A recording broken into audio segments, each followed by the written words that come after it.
The imperial palace floated above the clouds like a mountain made of glass and silver. It was so big that birds got lost inside its halls.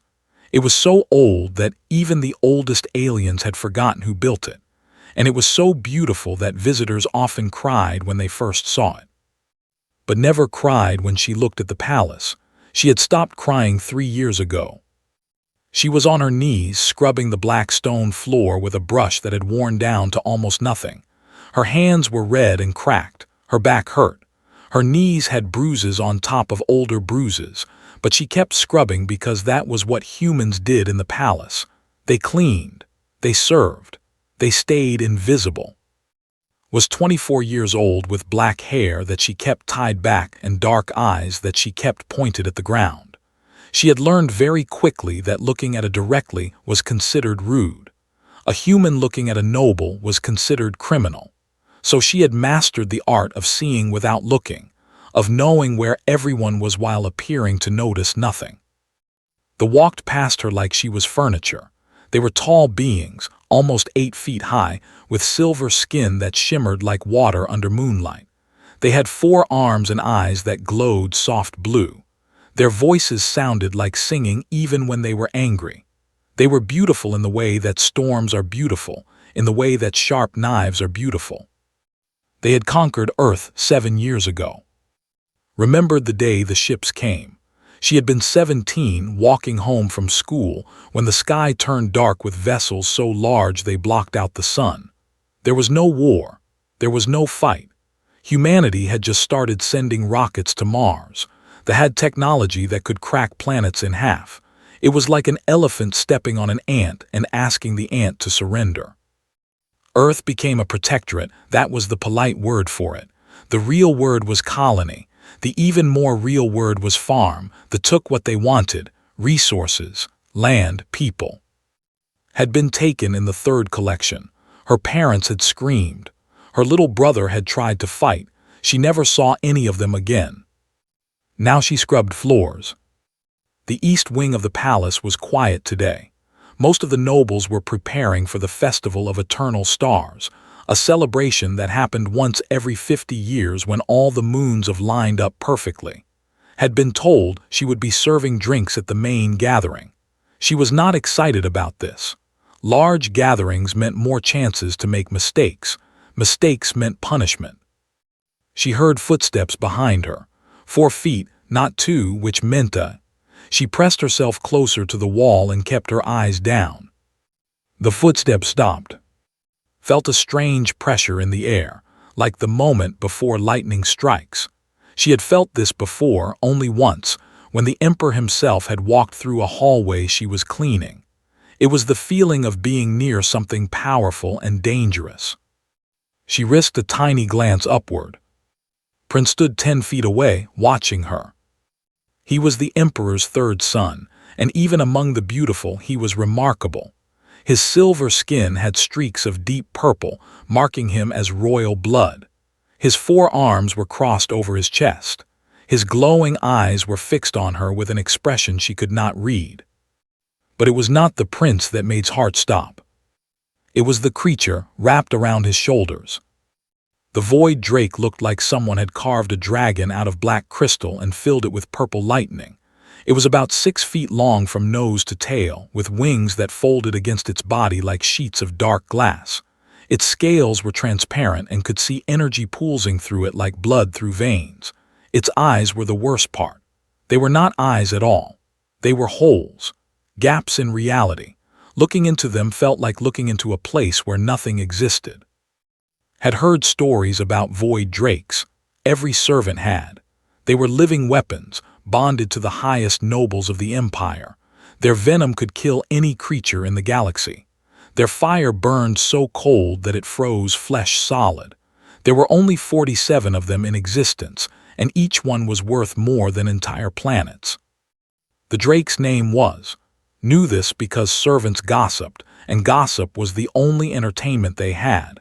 Was said to be especially dangerous, especially unpredictable. Several servants had died simply by being in the wrong place when the creature was in a bad mood. The drake was staring at her. Not at the floor, Not at the wall, at her.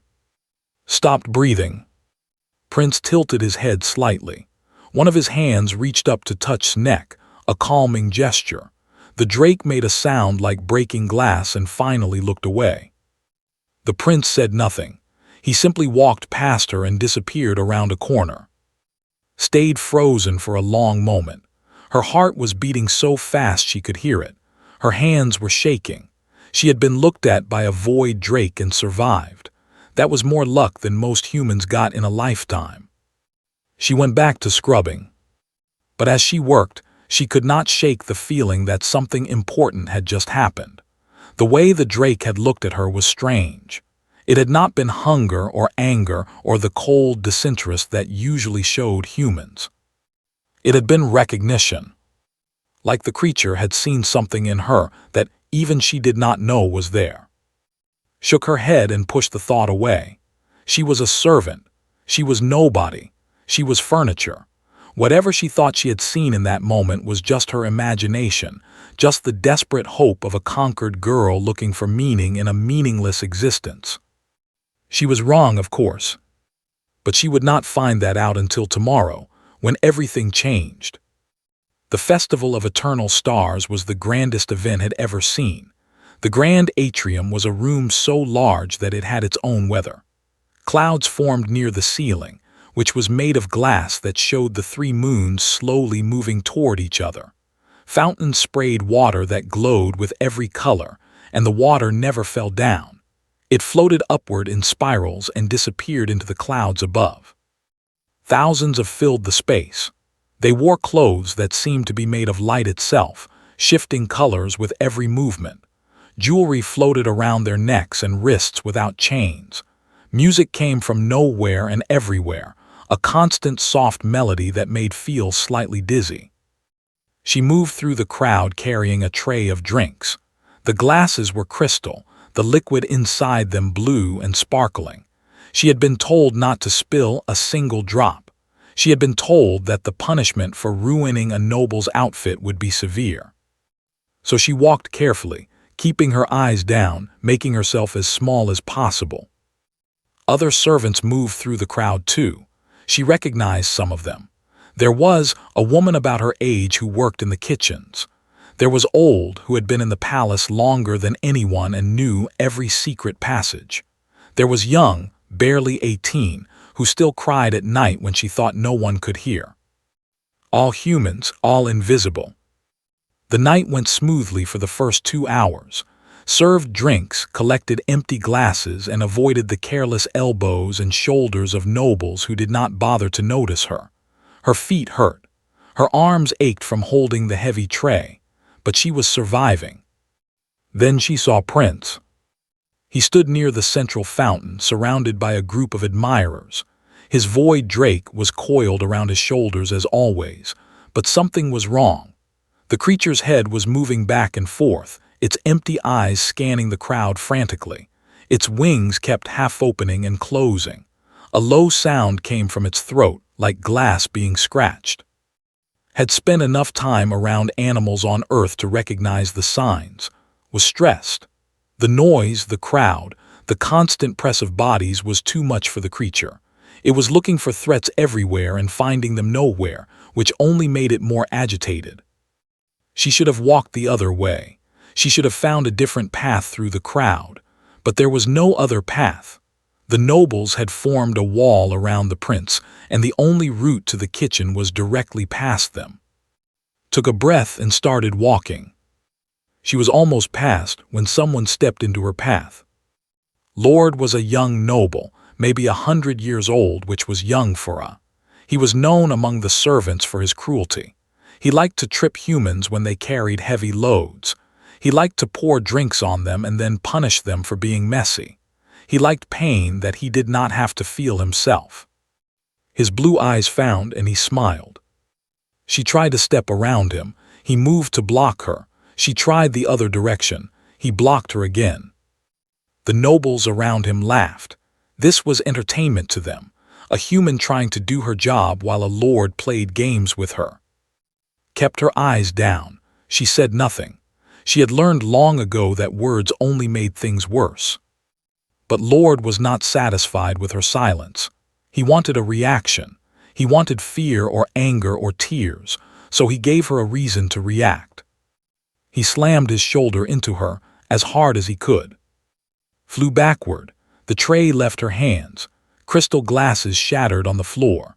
Blue liquid splashed across Lord's ceremonial robes, staining the fabric of light with dark spots.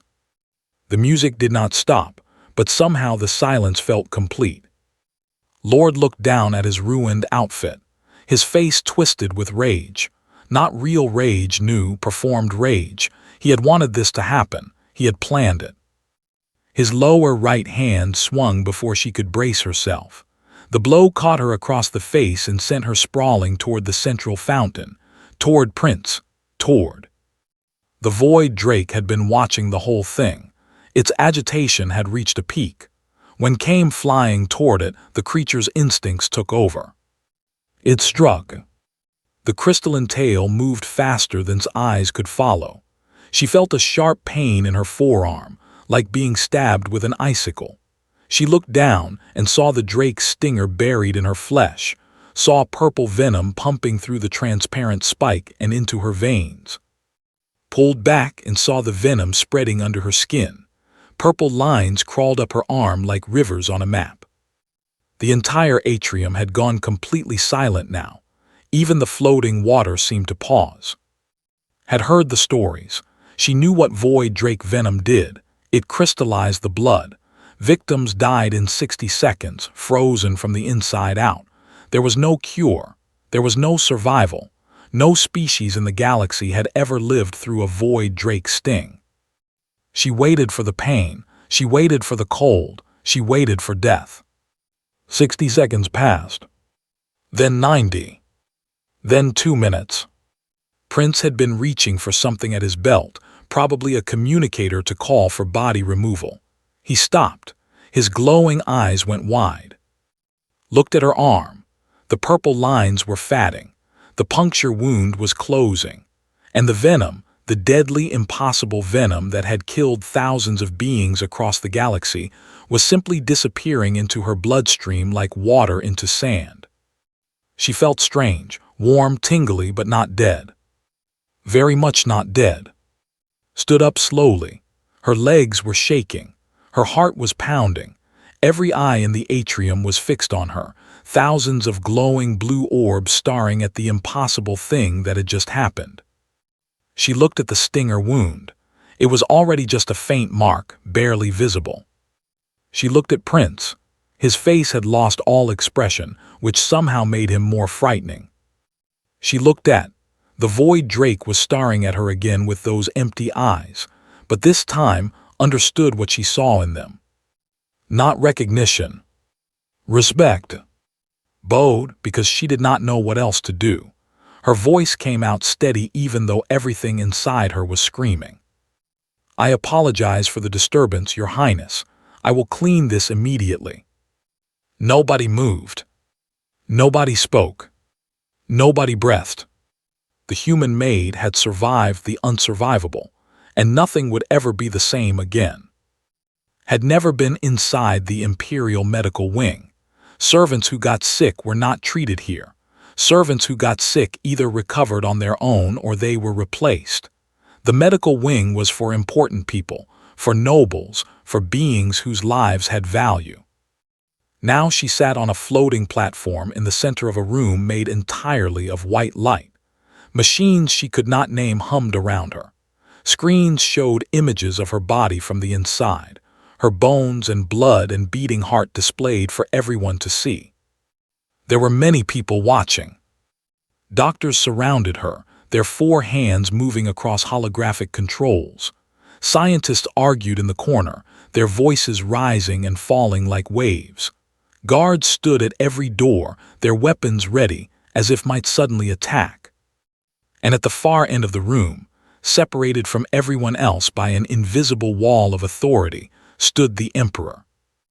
Emperor was old. Did not know how old, but she could feel it in the air around him. He carried centuries in his eyes. His silver skin was darker than other, almost gray, and his purple royal markings covered half his body like a map of his long reign. He had not spoken since he arrived. He simply watched, and somehow his silence was more terrifying than any words could be. Prince stood near his father, still wrapped around his shoulders. The drake had refused to leave since the incident. It kept staring at with those empty eyes, and every time she looked back, she felt that strange warmth spread through her chest. The head doctor stepped forward. His name was Physician, and he was apparently the most important medical expert in the Empire. He looked at his screens and then back at his screens, as if hoping the information would change. It did not change. "The venom is completely present in her system," said. His voice was carefully controlled but could hear the confusion underneath. Every molecule. She received a full dose, enough to kill a creature 10 times her size. "And yet she lives," the Emperor said. These were the first words he had spoken in an hour. His voice was soft like distant thunder. "She does more than live, Your Majesty," pulled up a new image. It showed tiny shapes moving through red liquid. "Her body has broken down the venom into base components. It has absorbed them.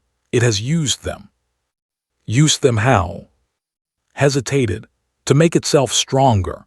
Her cellular structure has changed since the sting. Her tissue now contains trace elements of void drake venom integrated perfectly into her biology. She did not just survive the poison, she evolved from it." The room went very quiet. Did not fully understand what the doctor was saying, but she understood enough. The thing that should have killed her had instead become part of her. Her body had treated it like food, like medicine, like a gift. "Impossible," said High Scholar Minyu. He was an old who had been studying alien biology for longer than Earth had existed. "I have personally tested over 2,000 species. The void drake toxin is lethal to all of them. There are no exceptions. There cannot be exceptions." "And yet," the Emperor said again. Minyu shook his head. "We must test more humans. This could be a mutation, a 1 in a billion genetic accident. We cannot draw conclusions from a single case." The Emperor turned to look at Prince. Some silent communication passed between them, nodded and spoke a command into a device on his wrist. Within an hour, 20 more humans stood in the medical wing. Recognized all of them, from the kitchens, old, young, and 17 others from the servant quarters, all of them looking terrified, all of them wondering why they had been dragged from their beds in the middle of the night. One by one, they were given diluted void drake venom, just a tiny amount, just enough to kill them 100 times over. One by one, they survived. Some got sick, vomited for 10 minutes and then stood up asking for water. Old broke out in a fever that faded within an hour, simply sat very still and then opened her eyes and said she felt fine. None of them died, none of them even came close. By dawn, the scientists had run out of words. They stood in clusters, speaking in languages did not understand, pulling up research from ancient databases, comparing notes from expeditions to 1,000 worlds. Nothing explained what they were seeing. The Emperor remained motionless throughout the entire night. When the final test was complete, when the 20th human had proven themselves impossible, he finally moved. He walked forward until he stood directly in front of. She had never been this close to him. The pressure of his presence was like standing under a waterfall. Every instinct told her to run, to hide, to make herself invisible, but she forced herself to stay still. She forced herself to look up. Their eyes met. The Emperor studied her for a long moment. His expression was unreadable. He could have been thinking anything, planning anything. She was still a servant. He was still the ruler of 1,000 worlds. He could have her killed with a word. Instead, he spoke a single question. "What are you?" Did not know how to answer. She was a human. She was a maid. She was a girl from Earth who had been stolen from her family and forced to scrub floors for alien masters.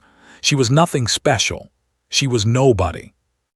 But as she stood there, feeling the venom still warm in her blood, feeling's gaze on her back, feeling the eyes of an empire upon her, she realized that might not be true anymore.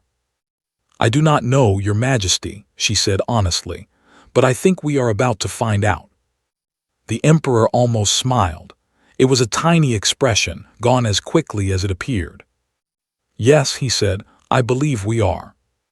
He turned and walked away, and the room erupted into chaos behind him, but barely noticed. She was looking at her hands, at the veins beneath her skin where impossible venom now flowed. Humanity had been conquered because they were weak, because they were primitive, because they had nothing to offer the galaxy except labor and obedience. But what if that had been wrong? What if humanity had been strong all along, and nobody had ever bothered to check? News traveled fast in the palace. By the next morning, every servant knew what had happened. By evening, every noble knew. By the end of the week, the entire planet was talking about the human maid who could not be killed. Found herself moved from the servant quarters to a room in the East Tower. It was not a noble's room, but it was not a closet either. It had a window that looked out over the floating gardens. It had a bed that did not hurt her back. It had a door that locked from the inside. She did not know what to do with any of it. The changes came quickly after that. Humans were suddenly valuable, not as servants, but as something else entirely. Nobles who had spent centuries ignoring them now wanted to talk to them. Scientists who had never studied Earth now demanded human subjects for their research. Politicians who had voted to keep humans in servant status now argued that this had always been a mistake. Watched it all happen from her tower window and felt nothing but tired. Prince visited her on the third day. He came alone except for, who immediately left his shoulders and flew to his windowsill. The drake settled there like it belonged, like it had always been waiting for this spot. The prince watched this with an expression could not read. "He has never done that before," said. "In 400 years he has never left me willingly." Looked at the drake, looked back at her with those empty eyes that somehow seemed less empty now. She reached out and touched its crystalline head, feeling the strange warmth beneath the cold surface. "Maybe he was waiting for something," she said. Was silent for a moment. Then he sat down in the only chair in the room, moving with a grace that made everything look easy. "The council has been debating what to do with humanity," he said. "Some want to study you, some want to use you, some want to destroy you before you become a threat." "And what do you want?" asked. The question was bold. A servant should never ask a prince what he wanted, but was not sure she was a servant anymore.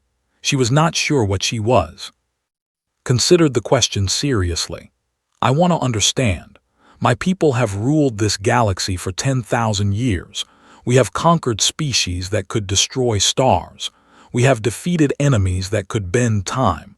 And in all that history, we have never found anything that could survive a void drake." He leaned forward slightly. "Until now, until you, a species we dismissed as primitive, a species we used to clean our floors." "We are not special," said. "We are just different." "Different is special when you are the only ones." Turned away from the window. Outside, she could see other humans being escorted through the gardens. They were being treated differently now, not with kindness exactly, but with caution, with respect, with fear. "What will happen to my people?" she asked. "That depends on your people and on you." Frowned. "On me? I am nobody. I was a maid 3 days ago." "You were the first," said. "The first to survive. The first to prove what humanity could be. In the eyes of the empire, that makes you significant. In the eyes of your people, that makes you a symbol." Did not want to be a symbol. She wanted to go home. She wanted to see her family again. She wanted to wake up and discover that the last 7 years had been a dream. But that was not possible, so she had to decide what was. "I want to make a deal," she said. Raised an eyebrow, lifted his head from the windowsill, suddenly alert. "A deal with me?" With the Empire, with whoever will listen. Straightened her spine and looked directly at the prince. Humans are valuable now. We can do things no other species can do. You will want to use us. Bodyguards, soldiers, test subjects. We will be the only ones who can walk through void Drake fire and live. This is true. Then we should be paid for it, not with money, with freedom. Took a breath. Release Earth from protectorate status. Stop taking humans as servants. Let my people go home if they want to. Let them stay if they choose to, but let them choose. Was quiet for a long moment. His forearms were folded across his chest, and his glowing eyes studied her like she was a puzzle he was trying to solve. You could ask for anything, he said finally. Power, wealth, a position at court. You could be the most important human in the galaxy, and instead you ask for freedom for others. Freedom for my people is freedom for me, said simply. That is how humans think. We protect our own. The prince stood. He walked to the window and looked out at the gardens where humans were walking freely for the first time. My father will never agree to this, he said. Your father will have no choice, replied. Because if humans are valuable, then humans can negotiate. And if you refuse to negotiate, then humans can refuse to help. We survived alone on Earth for 100,000 years. We can survive alone again. Turned to look at her. For a moment something flickered in his ancient eyes. Surprise, maybe, or admiration, or something else entirely. You are not what I expected, he said. Neither are you, answered. Made a sound like chiming bells and flew from the windowsill to land on shoulder. The weight was strange but not unpleasant. The drake's crystalline scales were cool against her neck. Watched this happen with an expression that was almost wonder. He has chosen you, the prince said quietly. Avoid Drake choosing a human. The poets will write about this for centuries. Let them write about freedom instead, said. That is a better story. The prince nodded slowly. Then he walked to the door and paused with his hand on the frame. I will speak to my father, he said. I make no promises, but I will speak. He left without another word. Stood alone in her room with a dragon on her shoulder and the fate of her species in her hands. She should have been terrified. She should have been overwhelmed. Instead, she smiled. Humanity had been underestimated for too long. It was time to show the galaxy what they could really do. The assassination attempt came during the lunar convergence. Had been in the palace for 3 weeks now. Things had changed faster than anyone expected. The Emperor had agreed to begin negotiations about Earth status. Humans had been moved from servant quarters to proper housing. Some had even been offered positions as guards and advisors. But not everyone was happy about this. The old nobles, the ones who had built their power on the backs of conquered species, saw humanity's rise as a threat. If humans could go free, what about the others? What about the billions of servants across the empire who might start asking questions? So they made a plan. The lunar convergence ceremony was held in the great throne room. Every important noble in the empire was there. The emperor sat on his floating throne, surrounded by guards, watching as priests performed the sacred rituals. Stood near the back with and they had been invited as guests, a symbol of the new relationship between humans and was coiled around shoulders, his empty eyes scanning the crowd constantly. The drake had been agitated all day, had felt it too, a strange tension in the air that she could not explain. Something was wrong, something was coming. Then the lights went out.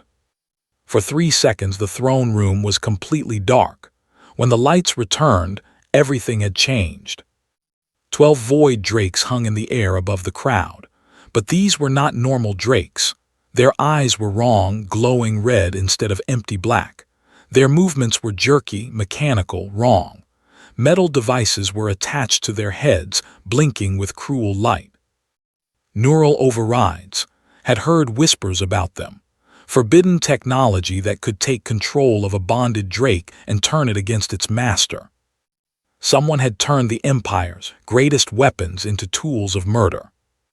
The Drakes attacked. Cold fire poured down from above. Nobles screamed and ran. The guards raised their weapons, but it was useless. You cannot shoot what you cannot hurt. The Drakes moved through the crowd like death itself, freezing everything they touched. Saw a noble fall, his body turning to ice in seconds. She saw guards shatter like glass. She saw the Emperor's own Drake trying to fight but being overwhelmed by 3 attackers. The Emperor stood alone on his throne, facing death with dignity. One of the controlled Drakes dove toward him, jaws open, venom dripping. Moved. She did not think about it. She did not plan it. Her body simply acted, carrying her forward faster than she had ever moved before. She threw herself between the Emperor and the attacking Drake. The creature's fangs sank into her shoulder. She felt the venom pump into her blood, more than she had ever received before, enough to kill 1,000. Her body burned, her blood turned to fire, the venom spread through her like lightning. And then she grabbed the Drake's jaws and pulled them apart. The creature shattered in her hands. Crystal shards exploded outward. Purple energy arced up her arms and into her chest, and when she opened her eyes, they were glowing. Not blue like purple like void Drake lightning. She could feel the absorbed power coursing through her. She could feel herself becoming something more. The venom was not poison anymore. It was fuel. Behind her, chaos continued, but was not alone. Had grabbed a fallen guard's weapon and was firing at the controlled Drakes. The blasts did nothing to hurt them, but they created distractions, openings. Old as she was, had found a ceremonial sword and was protecting a group of fallen nobles. Sweet Young was pulling survivors out of the cold fire's path, her skin blistering and healing in seconds. Prince fought beside them, had left shoulders and was attacking the controlled Drakes, his crystal body slamming into theirs with sounds like thunder. The prince moved with 4 arms and centuries of training, directing the chaos, protecting who he could. Human and fighting side by side. The battle lasted 7 minutes. When it ended, 8 of the controlled Drakes were destroyed. 4 more had been freed when and managed to tear the neural devices from their heads. The 12 conspirators who had planned the attack were found hiding in a side chamber. They did not survive questioning. The throne room was devastated. Ice covered everything. Bodies lay frozen in positions of terror and flight. The beautiful ceremonial decorations were shattered beyond repair. But the Emperor lived. And in the center of the destruction stood 4 human women, covered in blood and crystal shards and cold fire burns that were already healing. The surviving nobles stared in absolute silence. Looked at her hands. Purple light still flickered under her skin. She could feel the power of destroyed Drakes pulsing through her blood. She had absorbed their venom, their energy, their strength. She was not just immune anymore. She was something new. The Emperor stepped down from his throne. His robes were torn. A cut on his face dripped silver blood, but he walked with the same authority he had always carried, crossing the frozen floor until he stood before. The entire room held its breath. "You saved my life," the Emperor said. "I did what any human would do," replied. "We protect people, even people who conquered us." The Emperor was silent for a long moment. Then he did something that no ruler of had done in 10,000 years. He bowed. Not a small bow, not a nod of acknowledgement, a full formal bow, the kind that nobles gave to each other. The silence that followed was louder than any sound had ever heard. When the Emperor straightened, there were tears in his glowing eyes. "Earth is free," he said, his voice carried across the broken throne room. "All humans in the Empire are free. This is my word. This is my law. Let no one question it." Felt grab her hand. She felt in pressing close. She felt return to her shoulders, his crystal body warm against her neck. She thought about her parents, her little brother, the home she had been taken from 7 years ago. "Thank you," she whispered. But she knew this was not an ending, it was a beginning. Humanity had been scattered across the stars as servants and slaves. Now they would walk as equals. Now they would show the galaxy what they truly were. Not weak, not primitive, not disposable. Survivors, adapters, protectors. Human. And that, it turned out, was the most powerful thing anyone could be.